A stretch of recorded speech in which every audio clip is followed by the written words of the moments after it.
함께 보실 말씀 골로새서 2장 10절 말씀입니다. 골로새서 2장 10절 말씀 우리 한 절인데요. 한 목소리를 읽겠습니다. 시작. 너희도 그 안에서 충만하여졌으니 그는 모든 통치자와 권세의 머리시라. 아멘. 오늘은 2024년도 마지막 주일입니다. 올 한 해 여러분 어떻게 지내셨습니까? 평소와 같은 한 해였습니까? 아니면 다른 때와 좀 다른 특별한 한 해를 보내셨습니까?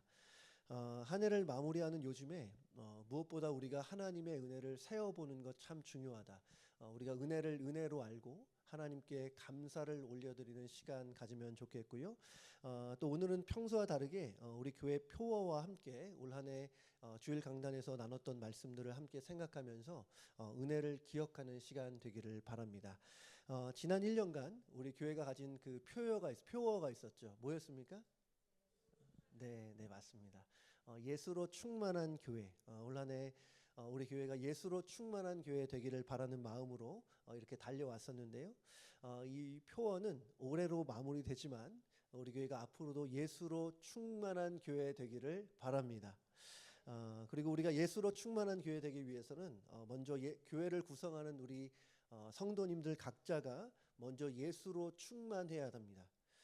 그렇다면 이 충만하다는 것은 어떤 의미가 있을까요? 우리가 뭐 다 아는 의미이긴 하지만 이렇게 한번 생각해 볼 수 있으면 좋겠습니다. 제가 올해 초에 리더십 신년 모임에 한번 소개해드린 이야기가 있는데요. 다시 한번 말씀드리고자 합니다. 한 알코올 중독자가 있었어요. 알코올에 중독된 이후에 보통의 중독이 다 그런 것처럼 증세가 점점점 심해져 갔습니다.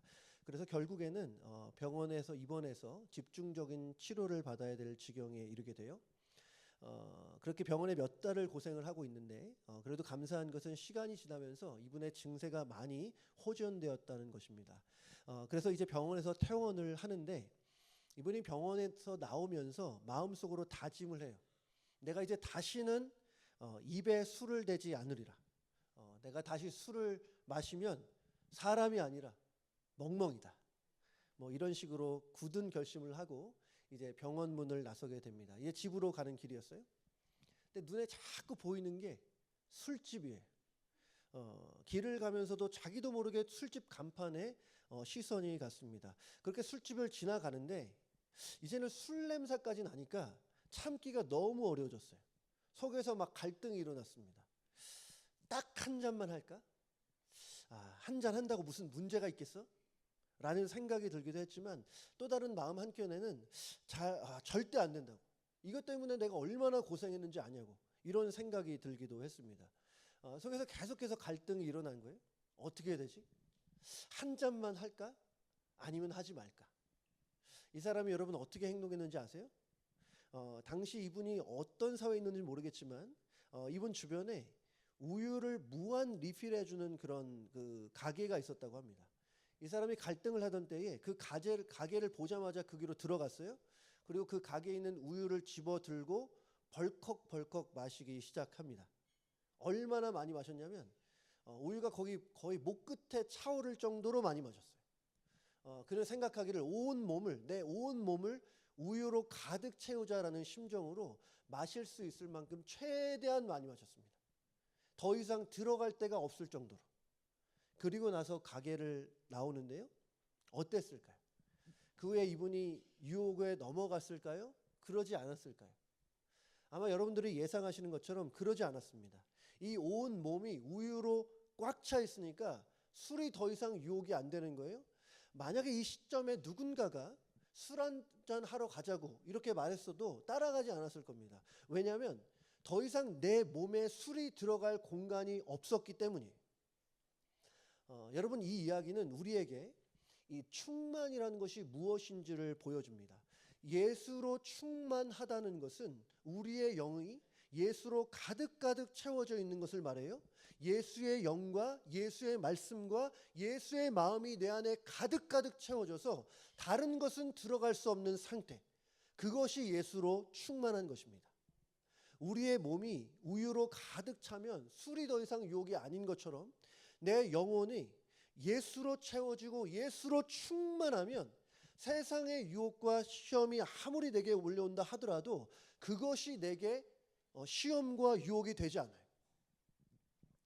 여러분, 예수님은 너무나 좋으신 분인 줄로 믿습니다. 그 좋으신 분으로 우리가 충만한 것은 너무나 좋은 일이에요. 이 골로새서 말씀에 따르면 예수 안에는 지혜와 지식의 모든 보화가 감추어져 있다고 했어요. 여러분, 지혜와 지식뿐이겠습니까? 여러분, 우리는 다 은혜를 원하잖아요. 우리 모두는 은혜를 사모해요. 근데 모든 은혜는 예외 없이 예수 그리스도를 통해서 받는 거예요. 예수 그리스도와 상관없는 은혜는 없어요. 아니, 예수를 통하지 않는 은혜는 은혜가 아닙니다.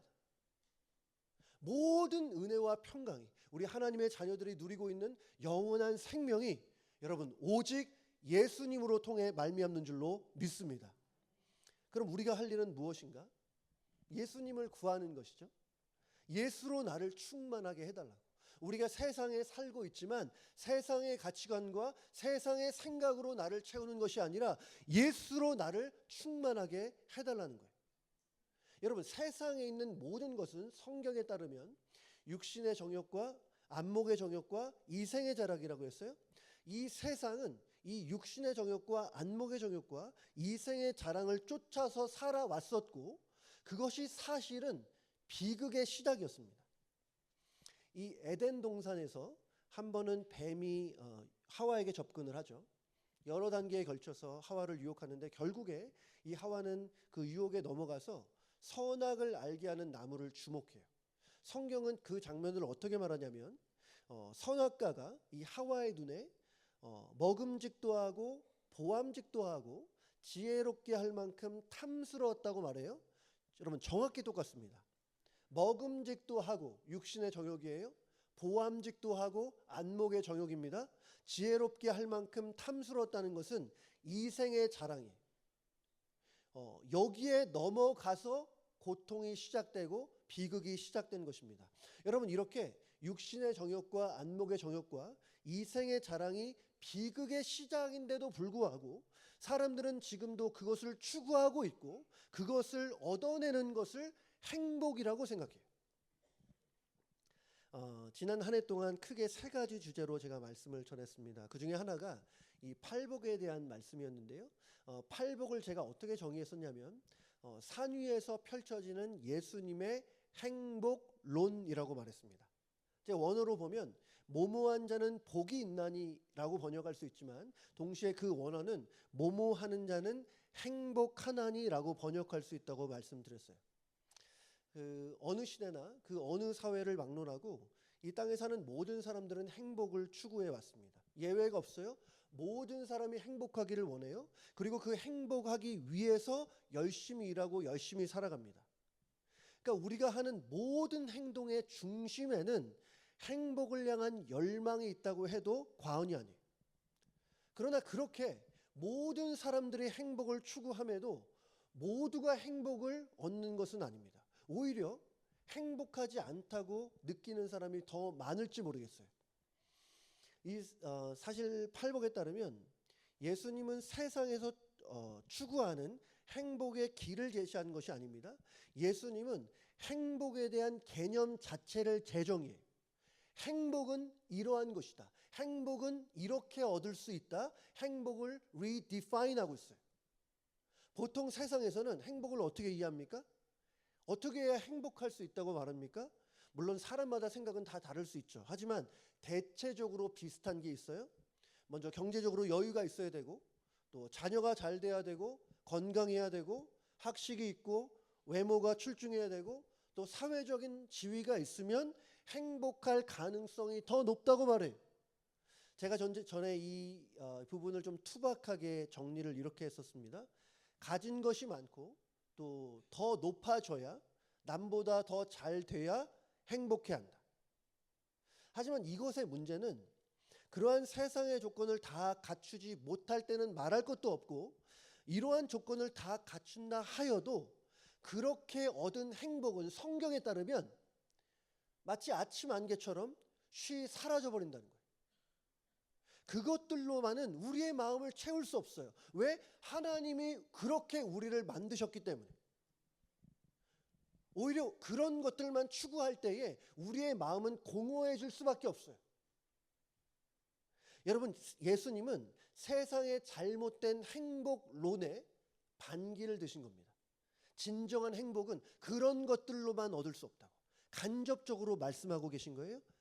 이 팔복은 그 하나하나가 우리에게 진정한 행복을 가르쳐주고 있는데 그 내용을 하나씩 살펴보면 우리가 가진 상식과는 조금 다릅니다.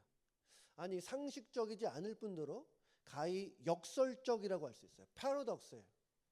세상에서는 부자가 돼야 행복할 수 있다고 말하는데 예수님은 가난한 자가 행복하다고 말씀하시고, 세상에서는 웃는 자가 행복하다고 말하는데 예수님은 애통하는 자가 복이 있다고 그랬어요. 행복하다고 그랬어요. 세상에서는 편안하게 사는 것이 행복이라고 말하지만 예수님은 의를 위하여 박해를 받는 것이 행복이라고 말씀합니다. 그러니까 달라도 너무 다른 거예요. 세상에서는 팔복의 내용이 뭐예요? 가난하고 애통하고 줄이고 목마르고 박해를 받는 것을 세상에서는 행복이라고 말하는데 예수님은 역설적으로 이러한 자가 행복하다고 말씀하고 있습니다. 굉장히 역설적이죠. 제가 얼마 전에 이런 행복을 잠시 느꼈던 것 같습니다.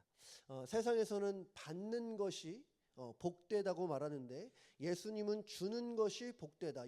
사도행전 20장 말씀에 보면 주는 것이 받는 것보다 복되다고 말했잖아요. 역설적인 행복입니다. 제가 말씀드렸지만 추수감사 헌금을 모아서 우리 교단 내에 있는 미자립교회를 섬겼습니다. 요즘에는 미자립교회라는 용어보다는 미래자립교회라고 이렇게 표현을 하더라고요. 굉장히 조금 더 긍정적인 어감이 있어서 좋은 것 같은데 어쨌든 지지난 월요일에 교단 총무 목사님과 6개의 교회를 직접 방문을 했습니다. 제가 그때 아침 8시에 출발을 했는데 돌아와 보니까 저녁 8시가 좀 넘은 것 같아요. 시간이 오래 걸렸고 뭐 하루 종일 운전했지만 피곤하기보다는 참 행복했습니다. 각 교회마다 그 담임 목사님과 재정하시는 성도님들이 맞아 주셨는데요. 다들 그러시더라고요. 이런 일은 처음이래요. 이렇게 에브리데이 교회처럼 사랑으로 크게 섬겨준 적이 없대요. 너무 고맙대요. 그래서 어떤 분은 그런 말씀하세요.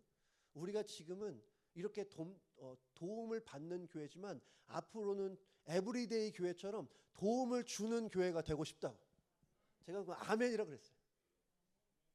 그리고 대부분이 하시는 말씀이 성도님들이 많이 없지만 이제 앞으로 에브리데이 교회를 위해서 항상 기도하겠대요. 어떤 목사님이 제게 이런 메시지를 보내주셨습니다. 할렐루야, 손창민 목사님과 에브리데이 교회 모든 성도님들께 진심으로 감사를 드립니다. 하나님의 은혜만을 의지하여 교회를 개척하고 목양을 감당하는 이 길은 때로는 외롭고 지칠 때가 있었습니다. 그런데 손 목사님과 에브리데이 교회의 기도와 섬김은 제게 큰 위로와 용기를 주었습니다. 특별히 이번에 재정적으로 섬겨주신 사랑은 하나님께서 보내주신 응원과 격려처럼 느껴져 얼마나 큰 힘이 되었는지 모릅니다. 저 또한 받은 은혜와 사랑을 기억하며 에브리데이 교회를 위해 항상 기도하겠습니다. 감사하지 않습니까? 우리 교회를 위해 기도하는 교회들이 생겼어요. 그것뿐만 아니라 제 안에 그런 생각했어요. 이렇게 형제 교회들을 돕는 것을 그 마음을 하나님이 하늘에서 보시고 얼마나 기뻐하실까. 얼마나 환한 미소를 띠며 우리 교회 성도들을 바라보고 계실까. 가난한 자를 불쌍히 여기는 것은 여호와께 꾸어드리는 것이니 그의 선행을 그에게 갚아주시리라고 했어요. 세상의 눈으로 볼 때는 우리가 도와주는 것이 무슨 뭐 대가를 요구하는 겁니까? 어쩌면 손해라고 여겨질 수 있고 좀 아깝다는 생각이 들 수 있지만 보세요. 하나님이 갚아주신대요. 하나님이 갚아주시면 여러분 이것보다 좋은 게 어디에 있겠습니까? 하나님이 갚아주신다고 하니 이제 앞으로 하나님께서 우리 교회, 우리 성도님들에게 부어주실 은혜가 더 많이 기대가 됩니다. 이렇게 주는 것이 역설적으로 행복이더라고요. 이렇게 역설적인 행복에 대해서 팔복의 말씀을 통해 살펴봤었고요. 제가 작년 이맘때부터 20번에 걸쳐서 설교한 시리즈도 있어요. 제자 베드로라는 그 시리즈 기억나십니까? 이 베드로가 예수님을 만나는 장면부터 시작을 해서 그가 겪은 여러 가지 에피소드나 사건을 통해서 하나님의 말씀을 나눴습니다. 이 초기에 베드로의 모습을 보면 그렇게 친근할 수가 없어요. 이 사도 바울을 생각하면 너무나 완벽해 보여서 좀 거리감이 느껴지는데, 베드로는 보면 볼수록, 묵상하면 묵상할수록 너무나 인간미가 넘쳐요. 한마디로 이 베드로는 좌충우돌입니다. 행동으로도 말로도 실수할 때가 많았고 심각한 죄를 범하기도 했어요. 예수님과 3년이라는 시간을 보내면서 예수님으로부터 하늘의 음성을 수도 없이 들었지만 그 나중에 위기의 순간에 어땠습니까? 예수님을 모른다고 부인하잖아요. 그것도 3번씩이나. 예수님이 예전에 그런 말씀하신 적 있죠. 나를 부인하면 나도 하늘에 계신 내 아버지 앞에서 그를 부인하리라. 예수님을 부인하는 것은 예수님도 부인하게 할 정도의 최악의 죄예요. 베드로가 이런 심각한 죄를 범했고, 이거 외에도 우리가 잘 아는 것처럼 베드로만큼 많은 실패와 많은 실수를 경험한 사람이 어디 있습니까? 근데 하나님이 그러한 베드로를 포기하지 않으시고 그를 존귀하게 사용하셨어요. 먼저 베드로는 예수님이 부활 승천하신 이후에 예루살렘 교회의 지도자가 됩니다. 수많은 사람에게 복음을 전하기도 하고, 사도행전 2장 말씀에 따르면 베드로가 한 번의 설교로 자그마치 3,000명의 사람들이 회심하는 역사가 일어나요. 사도 바울도 그 베드로를 향해서 그는 교회의 기둥과 같은 사람이라고 말할 정도예요. 이전에 우리가 알던 베드로가 맞나 싶을 정도로 베드로에게 커다란 변화와 영적인 회복이 있었던 것입니다. 제가 특별히 이 제자 베드로 설교를 하면서 들었던 의문이 있었어요. 베드로의 치부를 너무 적나라하게 보여주는 것은 아닌가? 그런 생각을 참 여러 번 했어요. 신약 성경이 기록될 당시에는 그래도 베드로가 원숙했어요. 성숙했어요. 교회의 기둥처럼 멋지게 사역했어요. 많은 사람들이 영적으로 우러러보는 사람이에요. 그런데 복음서라든지 신약 성경을 기록한 사람들이 베드로의 약점과 치부를 가려주지 않습니다. 그냥 그대로, 그냥 실수와 실패를 그대로 보여주기도 해요. 여러분, 예수님께 마귀야 물러가라 라는 말을 들은 사람이 누굽니까? 베드로가 유일해요? 이런 장면도 생생히 성경에 기록될 정도예요. 여러분, 그렇다면 베드로 입장에서는 너무 창피하지 않을까요? 이제 앞으로 오고 오는 모든 그리스도인들에게 자신의 치부가 드러난 거잖아요. 너무 창피할 수 있잖아요. 여러분, 그럼에도 불구하고 왜 하나도 가리지 않고 그의 연약함이 드러났을까? 저는 이유가 있다고 생각합니다. 만약에 베드로가 처음부터, 우리가 금수저 하잖아요. 베드로가 영적인 금수저예요. 그럼 베드로가 쓰임 받는 거 보고 보통 뭐라고 생각합니까? 아, 베드로니까 쓰임 받지. 딴 나라, 딴 세계의 일로 취급할 수 있어요. 하지만 베드로는 우리처럼 너무나 연약하고 자주도 넘어졌잖아요. 그럼에도 불구하고 하나님은 베드로를 포기하지 않으시고 그를 끝내 회복시키셔서 하나님 나라를 위해 멋지게 사용하세요. 그래서 그걸 보고, 아, 베드로 같은 사람도 사용하셨다면 나도 사용하실 수 있겠구나. 나도 실패하고 넘어질 수 있지만 주님이 일하시고 주님이 나를 회복시키시면 나도 얼마든지 쓰임받을 수 있겠구나. 이런 소망과 위로를 주기 위해 베드로의 연약함을 그대로 보여줬다고 생각합니다. 여러분, 우리의 목표는 우리가 표에서 얘기했던 것처럼 예수로 충만한 거예요. 예수님이 사셨던 삶을 따라 사는 거예요. 예수님의 말씀으로, 예수의 성령으로 충만해야 돼요. 하지만 때로는 원치 않아도 그러지 못할 때가 있어요. 예수로 충만하기보다는 마치 세상으로 충만한 것 같고, 죄로 충만한 것 같고, 유혹에 넘어질 때도 있고, 그리스도인으로서 참 부끄러운 모습을 보여줄 때도 분명히 있습니다. 그럴 수 있어요. 신앙생활을 온전하게 잘하고 싶어도 그러지 못할 때가 있는 것이 우리의 현실입니다. 그렇지 않습니까? 하지만 중요한 것은 우리 하나님의 자녀들에게 그럴 때 포기하지 않는 거예요. 때로는 넘어지고 실패할 수 있어요. 그것을 우리가 바라는 것은 아니지만 우리 중 누구도 예외 없이 넘어질 때가 있고 실패할 때가 있어요. 하지만 하나님이 우리를 붙들고 계시기 때문에 여러분, 우리는 언제라도 오뚜기처럼 일어날 수 있는 줄로 믿습니다. 주님이 우리와 함께 하시면 포기는 없어요. 주님이 나를 포기하지 않는데 왜 나를 포기합니까? 우리도 베드로처럼 연약하나 전능하신 하나님이 우리와 함께 하시다면, 하나님이 우리를 붙드시면 여러분, 우리는 능력 주시는 자 안에서 모든 것을 할 수 있는 줄로 믿습니다. 새 일을 행하시는 하나님께서 앞으로 여러분들을 통해서 크고 놀라운 일들을 보여주실 거예요. 포기하지 마십시오. 잠깐 넘어질 수 있지만 다시 일어나십시오. 기도하기를 우리 귀한 성도님들, 예수로 충만한 여러분들을 통해서 여러분의 가정과 교회가 놀랍게 회복되는 역사가 있기를 주님의 이름으로 축복합니다. 마지막으로 최근에 우리가 노아 스토리에 대해서 말씀을 나눴습니다. 이 노아 스토리는 모두 10번을 설교했었는데요. 저도 이렇게 10번까지 설교할 줄은 몰랐습니다. 이번에 특별히 노아 스토리 그 본문을 묵상하면서 개인적으로 참 많은 은혜를 받았는데요. 보통 노아의 이야기를 생각하면 이렇게 이해하는 경우가 많아요. 당시의 세상이 너무 악하고 너무나 부패했어요. 그것을 하나님이 보시고 분노하시고 진노하셔서 모든 악인들을 쓸어버리셨는데 노아는 착하고 의롭고 거룩하게 잘 살아서 노아만큼은 예외적으로 구원해 주셨다. 어떻습니까?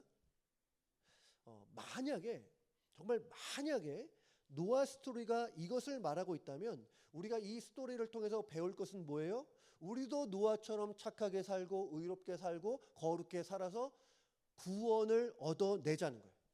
일리가 있어 보이기도 합니다. 실제 노아는 pure black인 세상에서 pure white처럼 살았던 사람이에요. 그를 우리가 신앙의 모델로 삼을 수도 있고 또 그에게서 배울 점은 참 많이 있습니다.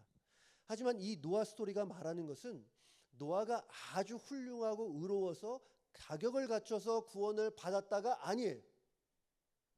창세기 말씀을 잘 보면 노아가 의롭다고는 말하지만 그 의로움은 절대적인 의미에서의 의로움이 아닙니다.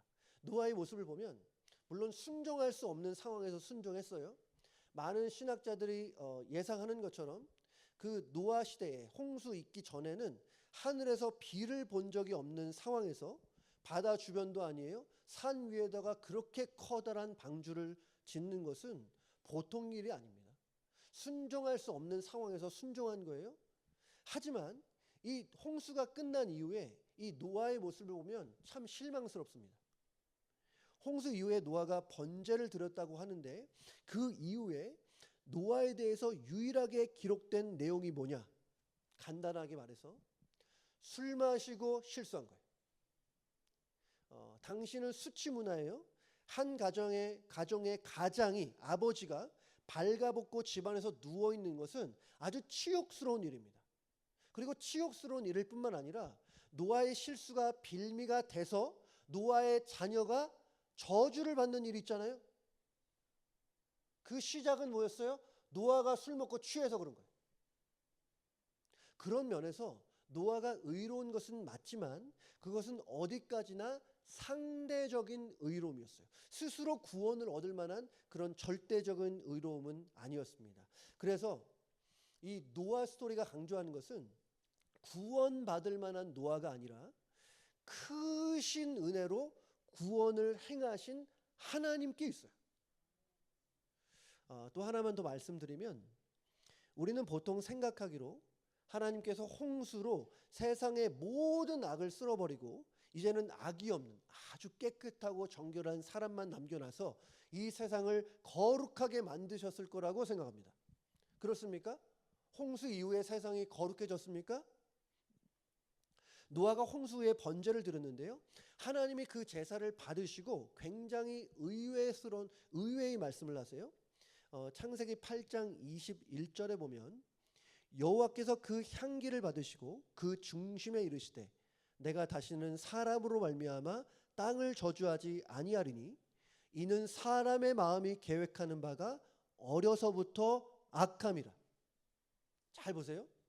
하나님께서 제사를 받으시고 기뻐 받으시고 스스로 다짐하시기를 내가 다시는 사람으로 말미암아 땅을 저주하지 아니하리라 라고 하세요. 그럼 그 다음으로 우리가 예상할 수 있는 말은 뭡니까? 이는 사람들이 회개하여 하나님 앞에 나왔기 때문이라. 아니면 사람들이 이제는 조금 더 거룩하여졌기 때문이라. 노아와 그의 가족이 하나님께 번제를 드렸기 때문이라 정도로 생각할 수 있는데, 참 이상하게도 하나님이 뭐라고 하시냐면 내가 다시는 사람으로 말미암아 땅을 저주하지 아니하리니 이는 사람이 회개했다거나 거룩해졌다고 말하지 않아요. 반대로 말씀하세요. 이는 사람의 마음이 계획하는 바가 어려서부터 악함이라. 홍수 이전에도 사람이 마음으로 생각하는 모든 계획이 항상 악하다고 했는데 홍수 이후에도 마찬가지예요. 홍수 이후에도 사람이 마음으로 계획하는 바가 어려서부터 악하대요. 그러니까 영적으로 보면 홍수 이전이나 이후에나 사람에겐 변화가 없어요. 홍수 이전에도 사람이 생각하는 모든 계획이 악했고 홍수 이후에도 마찬가지예요. 그러니까 홍수로 인해서 사람의 죄악의 문제가 해결되지 않았던 거예요. 전혀. 이렇게 사람이 홍수라는 엄청난 사건을 겪었음에도 불구하고 사람이 스스로 악의 문제를 해결하지 못했기 때문에 하나님이 일하셔야 됐습니다. 하나님의 크신 긍휼과 은혜와 그 인내하심으로 하나님이 사람을 대하셨어요. 사람의 죄악을 오래 참으시고 아주 오래도록 인내하셨어요. 그리고 결국에는 사람이 못하니 하나님께서 죄악의 문제를 직접적으로 해결해 주셨는데, 여러분 그것이 우리가 잘 아는 예수 그리스도의 십자가입니다. 그래서 소망은 사람에게 있지 않아요. 성경에서는 그 어디에서도 사람에게 소망을 두라고 말하지 않습니다. 인생은 너무나 연약해요. 마음도 갈대와 같이 변합니다. 술 때문에 알코올 중독에 걸려서 그렇게 고생을 해도 집에 가는 길에 술집이 유혹이 되는 게 여러분 우리의 마음 아니겠습니까? 여러분 사람에게 소망을 두지 말라는 것은 타인을 향해서 소망을 두지 말라는 것뿐 아니라 나 자신을 향해서도 소망을 두지 말라는 거예요. 여러분 우리의 유일한 소망은 예수님께 있는 줄로 믿습니다. 우리 귀한 성도님들, 우리가 구해야 될 것들 참 많지만 다른 것 구하기 전에 예수님을 구하시기를 바라요. 예수님이 우리의 소망이시고 예수님이 모든 은혜의 원천이세요. 그 예수님을 얻으면 우리는 모든 것을 얻은 것과 다름이 없습니다. 앞으로도 우리 귀한 성도님들 모두가 예수로 충만하시기를 주님의 이름으로 축복합니다.